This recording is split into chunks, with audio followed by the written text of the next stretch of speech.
Sikhism comes into being in northern India in a time when the Mughals are coming to power. What we see in this blue area is what the first Mughal emperor Babur is able to put under his control, which includes the region of Punjab, which is where Sikhism begins and thrives to this day. We see later emperors, like Akbar, continuing to expand the domain of the Mughal emperor, with Aurangzeb, the least tolerant of the Mughals, expanding well into South India. It all starts in the 15th century with the birth of who will eventually be known as Guru Nanak. He's born into a merchant-class Hindu family, and he's known to be precocious from a very young age, especially when it comes to matters of spirituality. He's constantly questioning. He goes and learns about various religions. Remember, North India is under the control of the Muslims, but it's a Hindu majority population, and you also have populations of Christians and Jains. And this is also a time, as we've studied in other videos, where the Bhakti movement is on the rise, this notion of devotional love to God within Hinduism. And it's in this context that Guru Nanak becomes a significant, some would say, Bhakti guru, to get a sense of some of his teachings. There is but one God. His name is truth. He is without hate. He is beyond the cycle of births and deaths. He is self-illuminated. So just in this excerpt of some of his sayings, you see elements of the core of Hinduism and elements of Islam. There is but one God, a central tenet of Islam. But then these ideas that really come from a Vedic tradition. God is beyond the cycle of births and deaths, samsara. He is self-illuminated. There's a lot of mention of your inner self, your true self, is one with this God. Even kings and emperors with heaps of wealth and vast dominion cannot compare with an ant filled with the love of God. So here you see this Bhakti influence, and you can see why he is considered a major Bhakti guru or Bhakti saint. He's emphasizing this devotional love of God. The world is a drama staged in a dream. So here you have the Hindu, the Vedic notions of Maya. The world is an illusion. His followers will eventually be known as Sikhs, and the word Sikh comes from the Sanskrit word for to learn or learning, and it's related to the word for student. And even in modern Sanskrit-derived languages like Hindi, you have words like sikhna, which means to learn. Guru Nanak dies in the early 16th century, and you can see by this point the Mughals have taken control of northern India. And before his death, he names Guru Angad, who is not his son, as his successor. After Guru Angad, you have Guru Amar Das, and then you have Guru Ram Das, who establishes the city now sacred to Sikhs known as Amritsar, originally known as Ramdaspur. Guru Ram Das is succeeded on his death by Guru Arjan.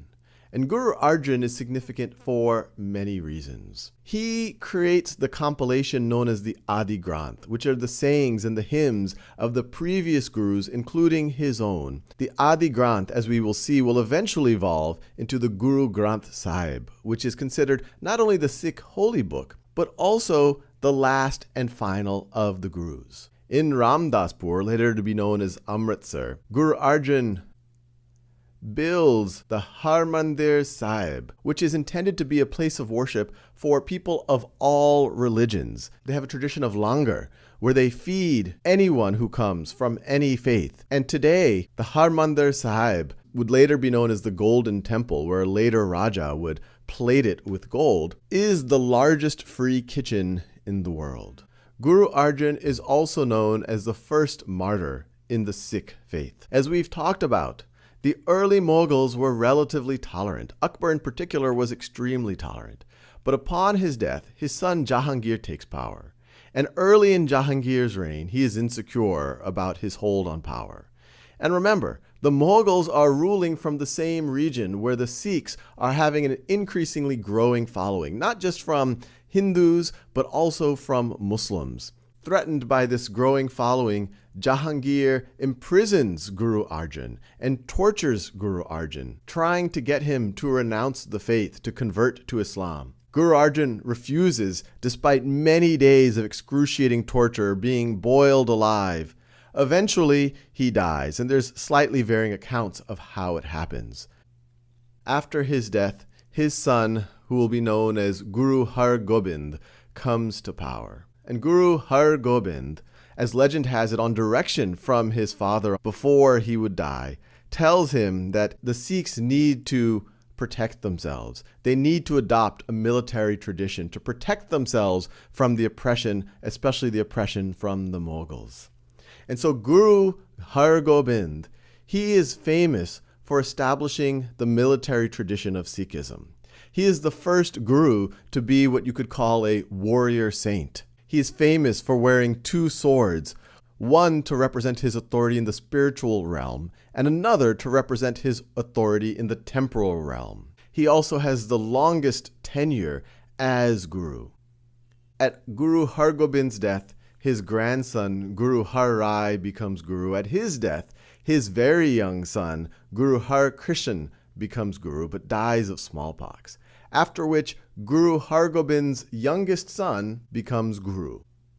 He is named eventually Guru Tegh Bahadur, which means brave sword or brave wielder of the sword, because as his father, Guru Har Gobind, fought the Mughals, he was known as being unusually brave and an unusually competent warrior. He continued this tradition of being a warrior saint, and especially under the rule of Shah Jahan and Aurangzeb, as the Mughals became more and more intolerant and started forced conversions. He viewed himself as a protector of the oppressed, not just of the Sikhs, but the oppressed of any faiths, including Hindus who were being forced to convert by Aurangzeb. Eventually, Aurangzeb tortures and kills him for refusing to convert to Islam, and he is considered the second guru who is martyred. At his death, we have the 10th and last human guru of the Sikh tradition, Guru Gobind Singh, who continues, again, this tradition of a warrior saint and actually formalizes it in this notion of Khalsa. There's a famous story of him gathering the Sikh community and asking for volunteers. And the first volunteer he takes into a tent, and then he emerges from that tent without the volunteer with a bloody sword, giving people the impression that he might have killed that individual. Then he asks for more volunteers, and more people come. And every time he comes out of the tent without the volunteers, but with a bloody sword. But after 5 volunteers have come, they all emerge from the tent. He makes it clear that this was an exercise as a test of faith to see who was willing to risk their life to follow the cause. And he says, these are the Khalsa, these are the pure. Together, we are going to be a group to fight oppression wherever it might be. And he formalizes what it means to be one of these warrior saints, famously with the 5 Ks of Khalsa.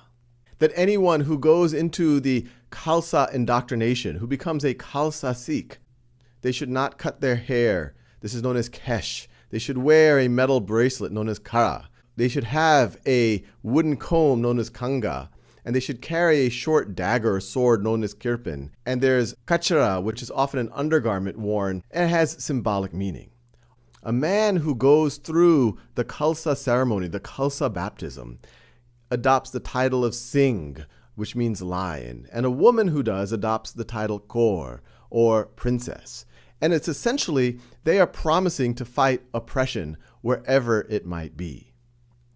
Guru Gobind Singh is also famous for the final compilation of what would be known as the Guru Granth Sahib, taking the Adi Granth, which was compiled by Guru Arjan, and adding the 115 hymns of Guru Tegh Bahadur, who was martyred, and making this collection of hymns not just from the gurus, but from saints and gurus in the Hindu and Muslim tradition as well, and declaring that this is the 11th and final guru. And Sikhs today view the Guru Granth Sahib as their guru. If you were to visit a gurdwara, which is their temple, it means door to the gurus. Dwara, same root in Sanskrit as door. You will see it houses a Guru Granth Sahib, which the Sikhs will venerate and view as their guru.